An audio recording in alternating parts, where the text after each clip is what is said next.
Hi, it's Dan from Mason Productions. In this podcast, me and my friends will talk about business, relationships, and mostly rubbish.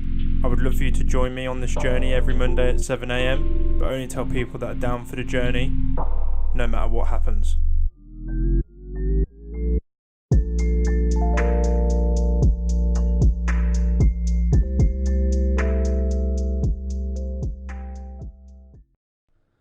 Hi guys, it's Dan from Mason Productions, and we are back for another week's episode.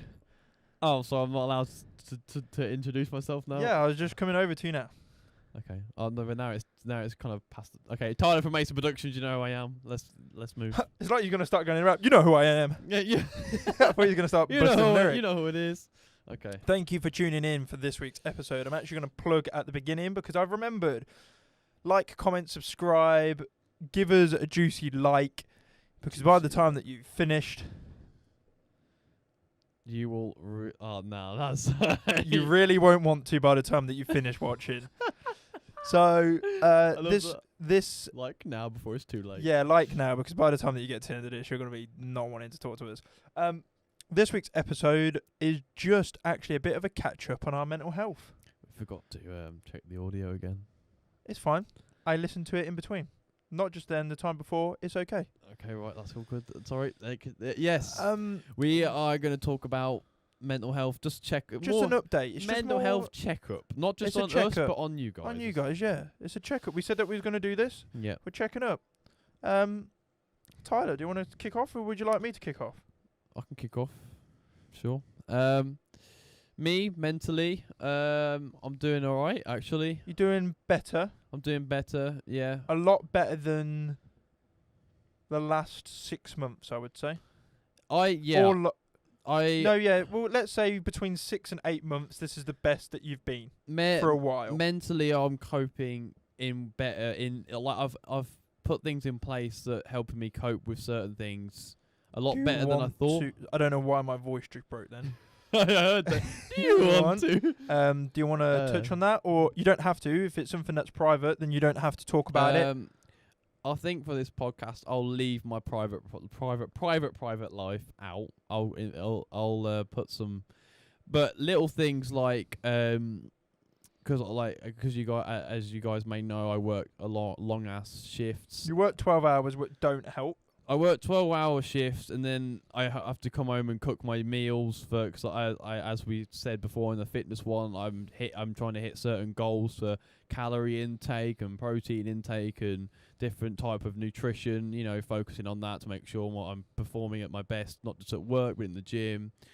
But yeah, so it is a bit of a struggle especially when it comes to art as well. We spoke about with the artist block, and one thing we didn't really touch on was our own experience with artist block, because with me and Dan have both recently had experiences where we felt kind of low, it's been hard to discipline ourselves to get things done because things have gone left, right, up and down kind of thing. But yeah, for me, I just found it really the time to get things done. Like even when I had time to edit, I wasn't making much progression. I was to put it bluntly, I was forcing myself a little bit to make progress on edits, which then was a bit counterintuitive, and I wasn't really making as much progress. I'd had to delete stuff, do it again, especially. So from a less work point of view, yeah, you're like that. We won't go into too much of your personal life. That's for another time, or for maybe never. But maybe later on, I think it's been a challenging few weeks and months for Tyler. Mm-hmm. And I think maybe in the last few weeks, you've maybe realised some things weren't right. Yeah.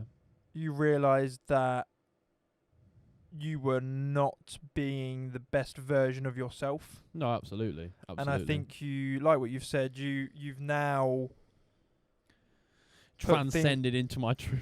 He's a fucking Sigma male, baby. True. No, that was cringe. No, absolutely. I've been trying to do a lot of self-reflection, which is one thing me and Dan value a lot. Yeah, I do value a lot of self-reflection. And I always and accountability. Yeah, absolutely. I sat and pondered a lot of different things and what I could be doing, and I felt a lot. I felt kind of extinguished. I felt a bit low, and I felt a bit. I don't know. Like, and it got to the point where my personal opinion of things, I just didn't want to sit and feel sorry for myself anymore. I didn't want to. I'm also not the. I'm really good at advice and help, but I'm also not the greatest person. Sometimes that when somebody's got a problem and I know what the answer is, and the person isn't taking the advice, sometimes I'm not the greatest person. Once I've provided the advice and somebody's not, like, I'm trying to be vague without. Do you know what I mean? Yeah, like, no, I'd say your issue is, you're very good at providing a logical response, which I think as males we do more than anything else. But when it comes to like empathetic or just being that listening shoulder, you find it hard to sit and listen without having to step in and go, well, why don't you do this? Yeah. Which I've been the same in certain situations, but I'm trying to get a hold of that, because sometimes it fixes the problem to do nothing, but just sit, listen, Sometimes, and be that person. And actually, I've started doing it with people at work.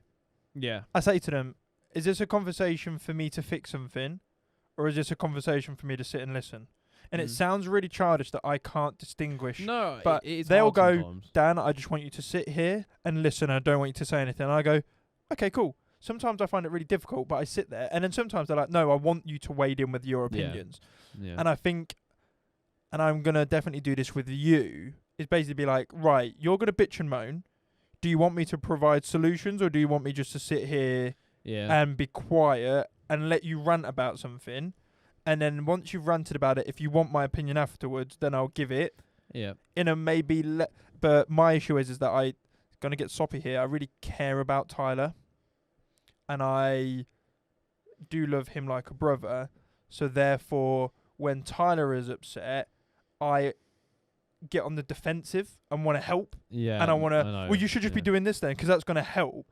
As sometimes, like, you just want me to just sit there and go, yeah, okay, yeah, that is a situation. Yeah. It's like, and like, for example, from Sarah's point of view, like, she's got no attachment to you other than that you're my friend. Oh, I think more so now. More now. It's changed but do you know what I mean? Yeah. Sarah says it in a less harsh way than what I do. The difference is Sarah is very empathetic person, or more so, she can express it more so than you are. And I think when she hears, because I can understand it. Now, if you saw the way Dan explains things to me from a third point, you'd be like, Dan, why the fuck are you being a dick? That's what it looks like, and that's what Sarah always foresees. But like, she's like, "What? You being really harsh?" And he is. He's harsh. He could be blunt, and sometimes it's annoying. But I've known him for that long. I know that's how he deals. That's his way of going. I want to protect you. This is what you should do. That is how you logically deal with stuff. So although it looks like you're being a dickhead, yeah. A lot of the time, I know that's why I like always having an understanding of things, because I understand why you're all the reason behind you the way you are. Mm-hmm. It doesn't make me go, "Oh, fuck off, Dan. Why are you just talking to me like that?" No. And I think, and I don't mean this in a big-headed way. I think 9 times out of 10, after I've said something anyway, you're either like, I already know that, yeah, or you're reaffirming something that I've already said to myself, but it's hurting because it's somebody else saying it. Yeah, no. To be fair, you're not wrong. You're not wrong, and when it is like that. And I'm similar to Dan. I try and, because I'm not gonna be soppy. You already covered the soppy part. Yeah, I've done that for both of us. Yeah, because if I just say the same thing, it's kind of like, oh yeah, we're gonna get suck each other off. Yeah, exactly. Oh, friends. In between the shout out. Because like, I'm the same, that when I see you you're hurting, you have a problem, I want to fix it as well.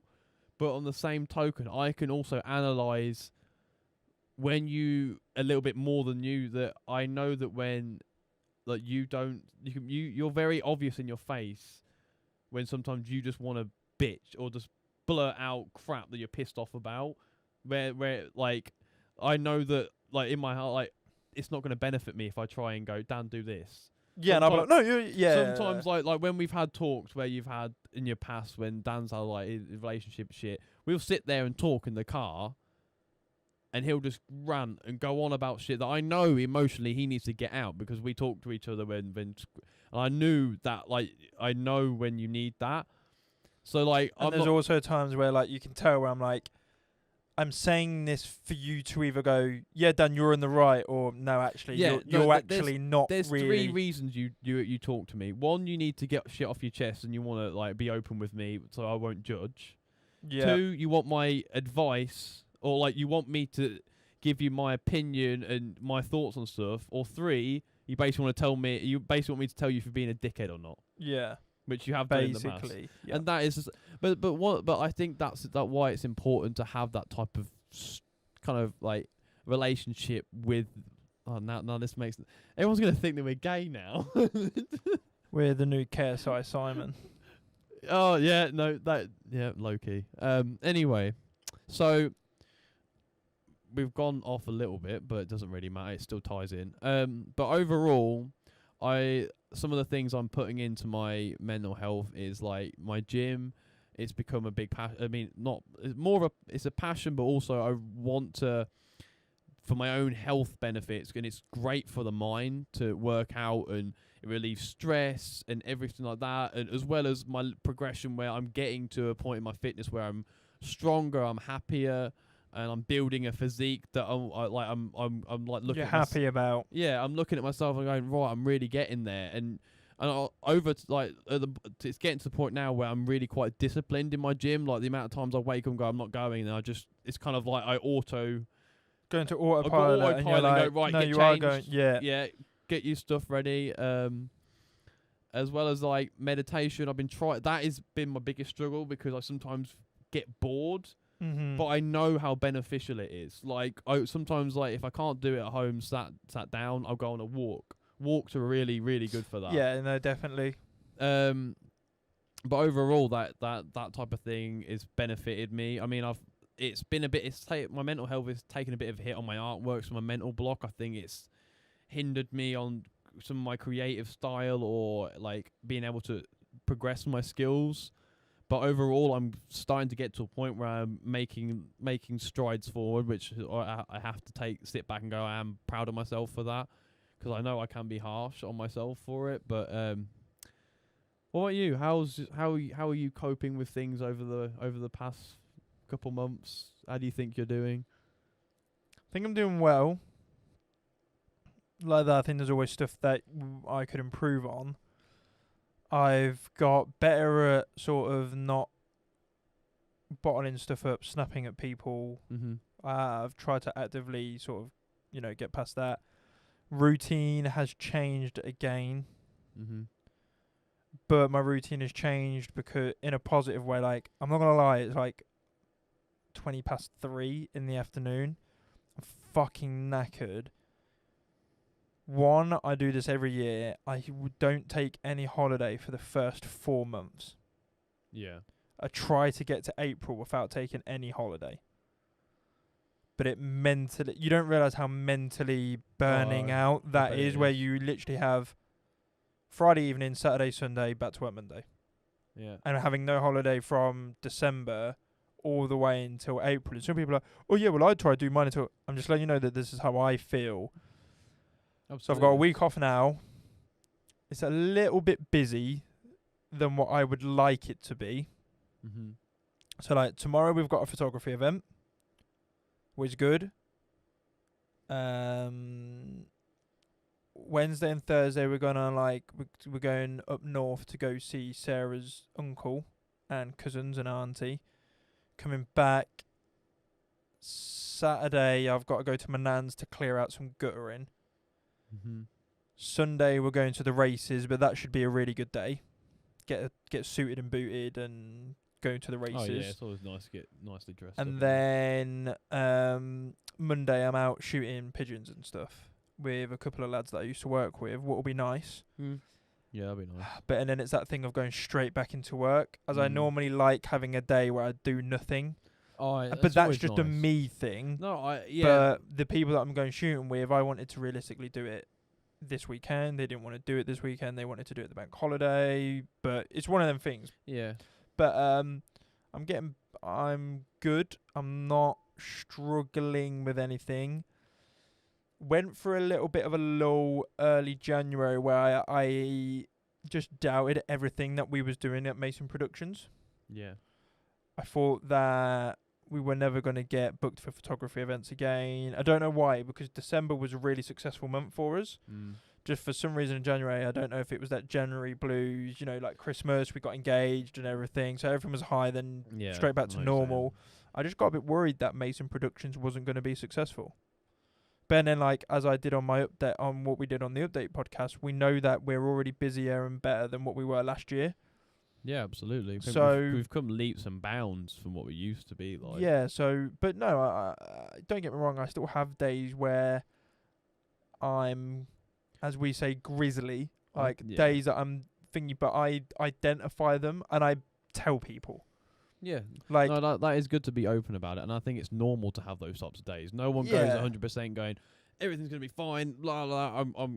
Everyone has their dark days. Everyone has their shitty ones. We was meant to go out for a meal with some work friends yesterday.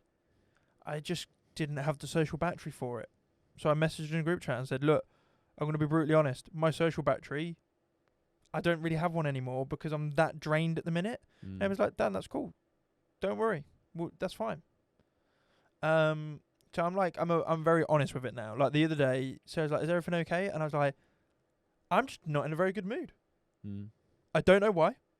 You've not done anything, but I'm just not in a very good mood." But I think the best thing about that is you're being openly you're openly communicating. And I'm actually being very self-aware now. I think like we said before, self-awareness is so important. It's not just for you, but for Sarah. If she knows, right, Dan's just having a shitty one, not got anything to do with me, he's been bluntly honest about it, there's no need, I'm just not going to pester him, I'll let him get on with it, maybe make him a cup of tea, or, do something to maybe bring his mood up, but there's no, she won't get to that point where she's overthinking, going, "Are you sure you're okay? Are you sure?" And then, because that used to piss me off. Yeah, but now I'm like, I'm just in a bad mood, it's not you, I don't know what it is, I'm just not feeling it. I went to bed at 8 o'clock the other night.